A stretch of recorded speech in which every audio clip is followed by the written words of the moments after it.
ऐसा पैसे तो पड़े हैं, म्यूचुअल फंड कराना भी चाहता हूँ, लेकिन SIP कराऊं कि लमसम कराऊं ये समझ में नहीं आ रहा है। भाई साहब बड़ा ही विचलित सा प्रश्न है। अब कई बार ऐसे विचलित प्रश्न भी आ जाते हैं कि साहब पैसा पड़ा है तो ऑब्वियसली लमसम ही कराएंगे।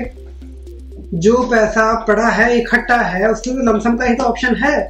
SIP का ऑप्शन तो तब है जब हमारे पास में लगातार आने वाला है। चलिए कोई दिक्कत नहीं, गहराई से समझते हैं, कॉन्सेप्ट क्लियर होगा थोड़ा बहुत। लमसम का मतलब क्या है, हम पहले अपने वीडियो में क्लियर कर चुके हैं कि लमसम इक्वल्स टू FD। हम FD से समझ सकते हैं कि जिस तरह से हम इकट्ठा पैसा जमा करके FD में डाल देते हैं, उसी तरीके से इकट्ठा पैसा करके हम लमसम में डाल सकते हैं। लेकिन हमारे पास में इकट्ठा पैसा है ही नहीं, तो मेरे पास में लमसम का ऑप्शन तो रहा ही नहीं। फिर मैं लमसम के लिए क्यों विचार कर रहा हूँ। SIP ही मेरे पास में उसका माध्यम दूसरा बचता है, जबकि मेरे पास में कोई जमा पूंजी, कोई इकट्ठी पूंजी नहीं है, बल्कि महीने के महीने मेरे को जो आमदनी होने वाली है उससे मुझे बचत करनी है। तो मुझे जाना रहेगा SIP पे, सिस्टमेटिक इन्वेस्टमेंट प्लान पे। ये क्या है, इसको अपन पहले ही वीडियोस में डिस्कस कर चुके हैं। अब अगर मेरे पास में जमा पूंजी है तो मैं SIP पे जाऊं क्या? बहुत ही गलत डिसीजन।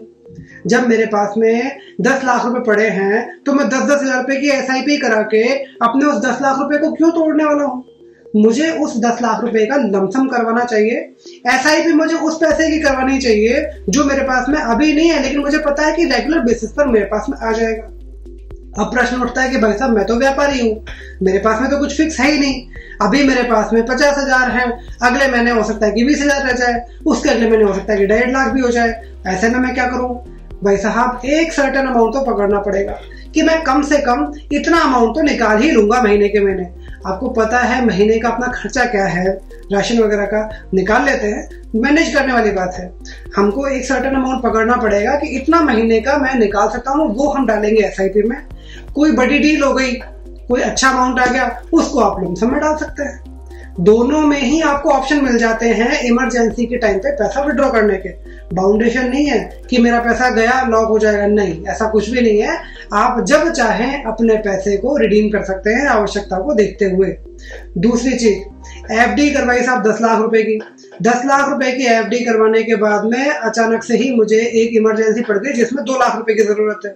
बैंक में मैं जाऊंगा तो बैंक वाला मुझे पूरा 10 लाख रुपए देने वाला है, और 8 लाख रुपया अगर मैं दोबारा FD करवाता हूं तो आज की रेट मिलने वाली है, ना कि पिछले साल की जब मैंने वो FD करवाई थी।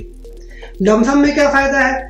लमसम में 10 लाख रुपए जो मैंने जमा कराए हैं उसमें से अगर मैं 2 लाख रुपए निकाल भी लूंगा तो भी कोई दिक्कत नहीं, बाकी के 8 लाख उसी रेट पर चलते रहेंगे। ये है सब पूरी कहानी का सार। धन्यवाद।